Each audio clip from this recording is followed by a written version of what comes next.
I'd like to introduce onto the stage Yu Young Zhang, who will be moderating the Q&A. Come on up stage. Yeah, absolutely. I believe the mic is live, so maybe not, maybe not. We're about to find out. Hello. Hi. Yay, there we go. So we are definitely going to be talking to the director very shortly. We're just gonna get her up on Skype, I guess, and then we'll turn it over to you, Yang. One thing I did want to mention to you folks, just in case you aren't aware, today is December the 6th, which is the National Day of Remembrance and Action on Violence Against Women.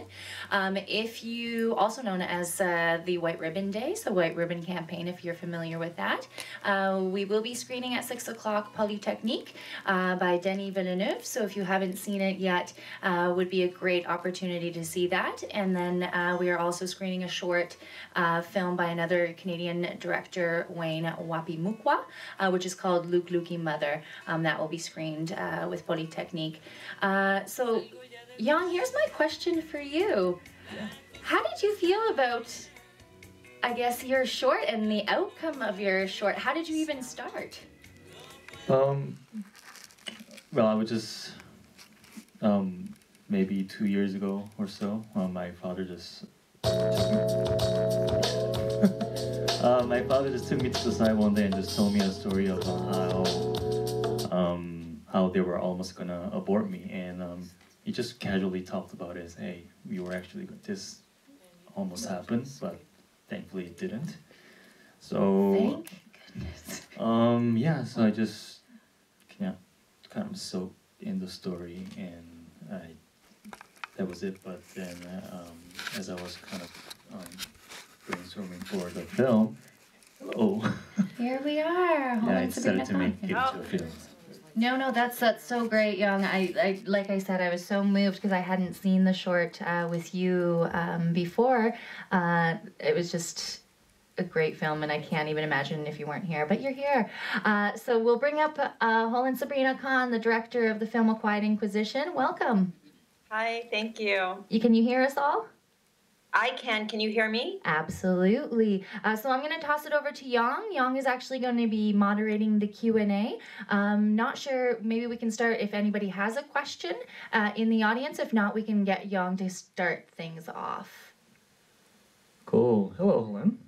Hi, Young. Sorry I didn't get a chance to see your film. Oh, no, I'll send you the link later.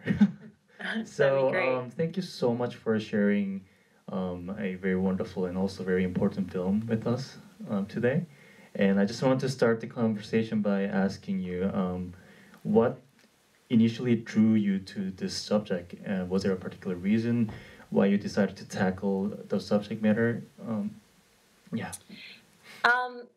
Initially, it actually came from an article that was in the magazine section of the New York Times. This was a while ago, 2006, and it was actually an article about El Salvador and prosecutions that were happening there of women who, from the looks of it, seemed to actually be trying to have children and were having miscarriages or stillbirths and were being charged with murder. So that was the sort of initial impetus, which was sort of how could this be? What's going on? And we're being incarcerated for many years for this. And so my co-director, Alessandra, and I, we went down to El Salvador to try to do some research. And it was a very difficult place to get women to speak to us, a very difficult place to get into hospitals and or to get prosecutors or defense attorneys to talk to us. So we were trying to figure that out. And at the same time, Nicaragua passed these extreme laws. And we were really interested, I guess, in you have a country that in Nicaragua and also in El Salvador, but particularly in Nicaragua at the time, where you had this revolutionary government, or this government that had been revolutionary, that had been very strong on women's equality and gender equality, and women had fought alongside men in the revolution, and now they just seemed like their lives were really being not considered. And we liked that this had the ability to make a really non-polemical film where we could really look at sort of the ideas around maternal health and the idea of terminating a pregnancy within that scope of maternal health.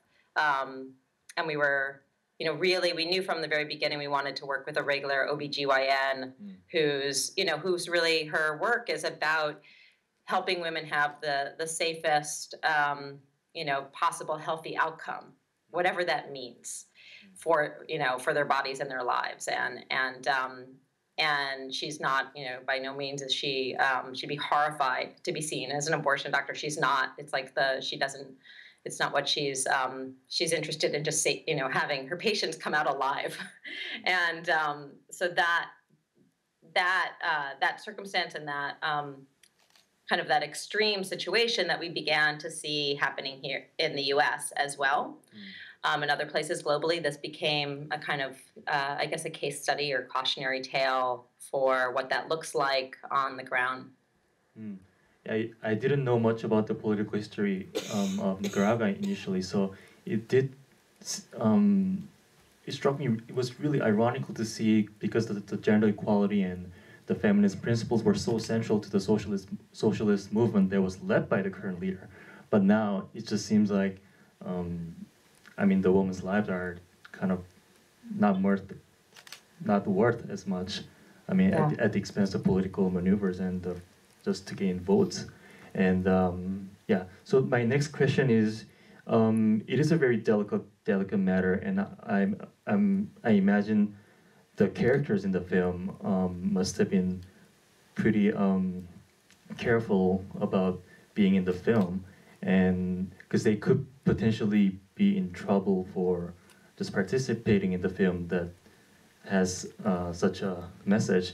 So my question is, how did you approach the characters, and how was the process like, just sort of approaching and convincing the characters to be in the film?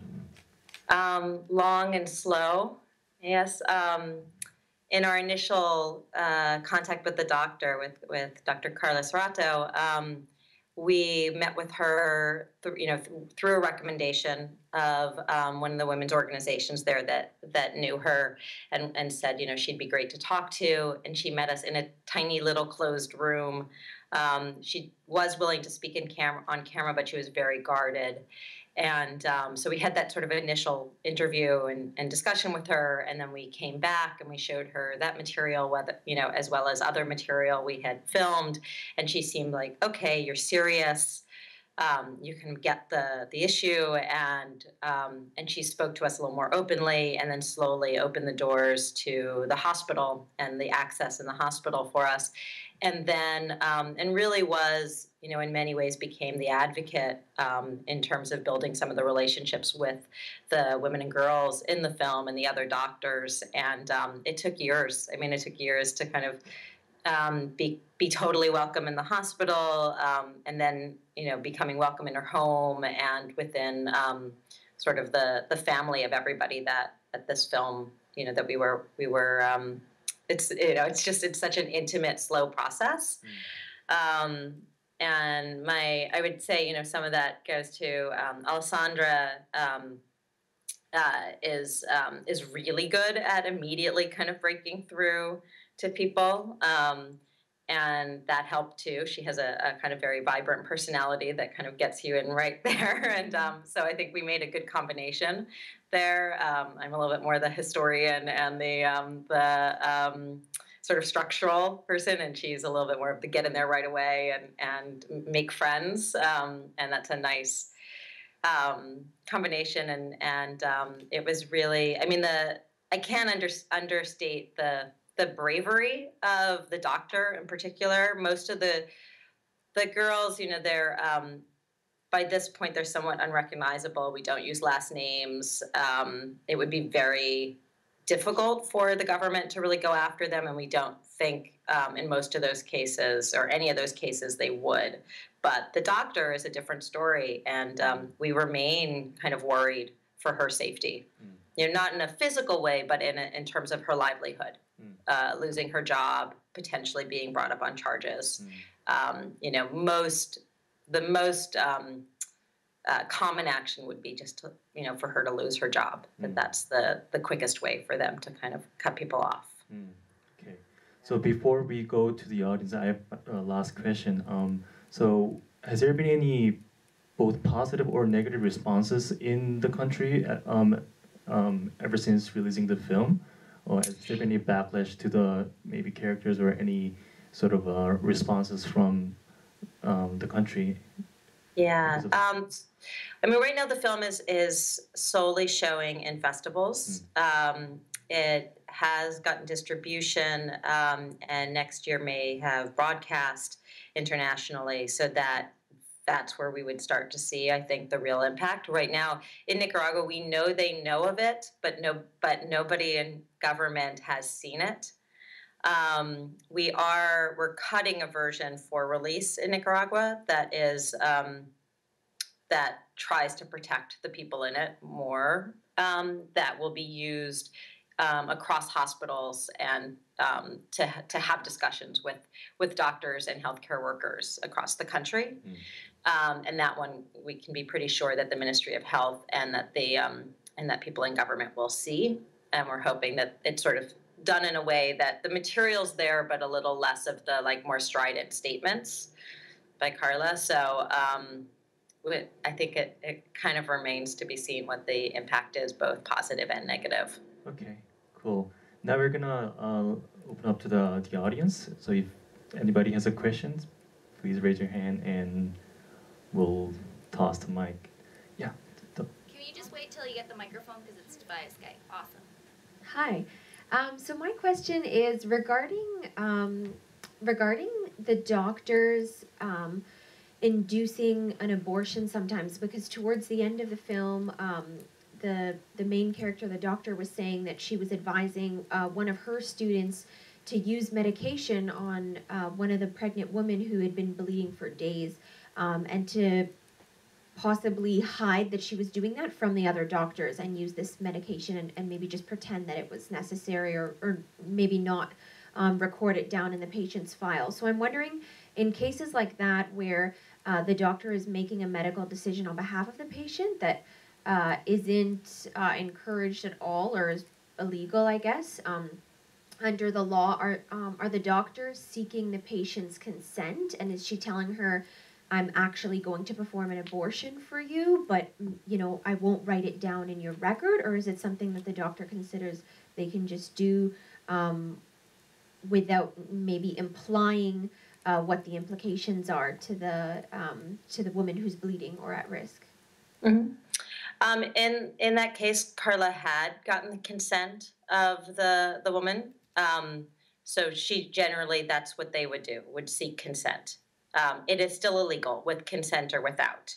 The act of any termination of a pregnancy is illegal in Nicaragua.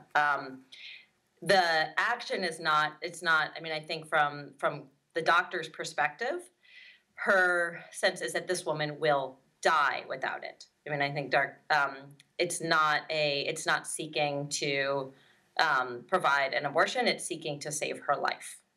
And that she doesn't see any viability for the fetus nor the mother without inducing. But all of that is illegal. So there's a predicament, and the head doctor in that case, the doctor who wouldn't do the procedure and wouldn't use the misoprostol, which is the medicine that will induce, was more willing to follow the political line. And she's as especially the head of the department is in some ways more directly responsible to government. And so her sense was, we can't while the fetus has a beating heart, you just can't induce no matter what, even if both the fetus and the mother will die. And so that was the sort of predicament. I mean, if the patient is conscious, Carla, it's certainly within Carla's ethical framework to get consent. And if somebody doesn't want it and doesn't want to, would prefer to risk everything and just hope for the kind of the miracle in that case, she would not say to induce. It's like that. That's the and I think that's what happens again in the last case with the woman who had the twins and the placenta previa, they went to her and she said, I don't want to die. I don't want to, I already have children. I have a life. I don't want to die.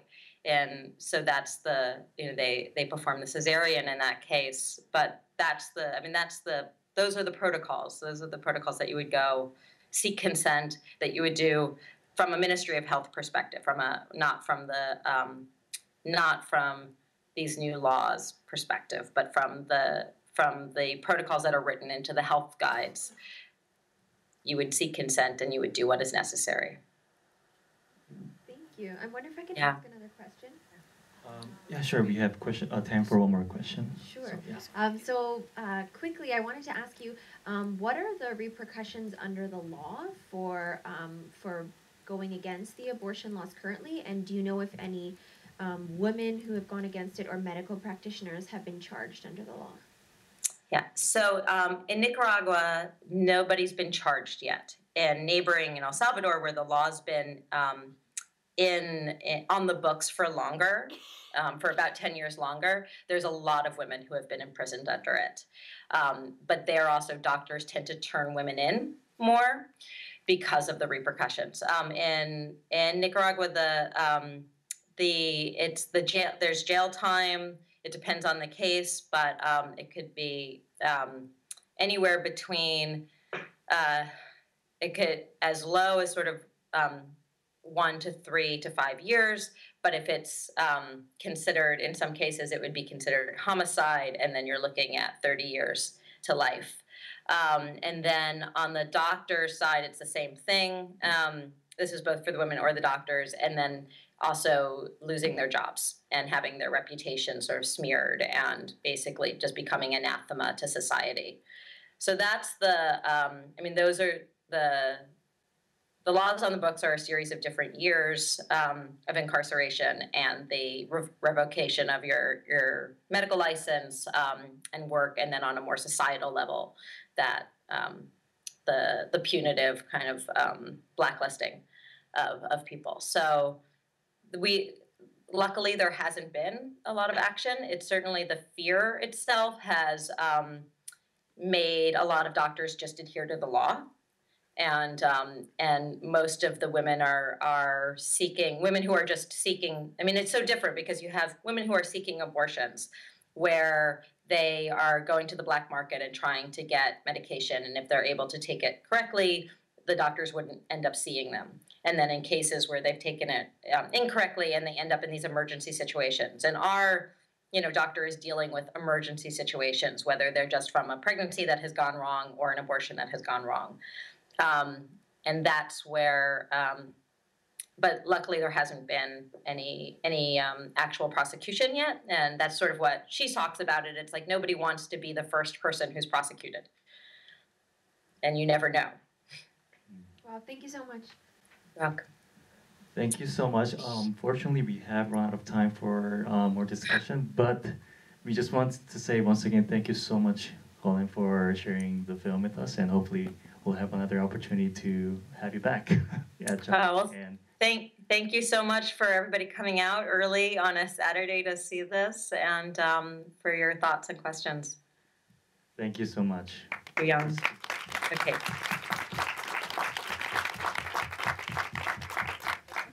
So yeah, that's it for today's screening. But we'll have another screening Since I Was Born at 1:45. And the directors, I believe, will be in attendance. Yeah. And also 6 o'clock. Polytechnique. With Luke Mother. Yes. And then, of course, we have our last one is Nowhere Home. Yeah. And also thank you, Humber College, for sponsoring our event. And thank you so much for coming today. Thank you.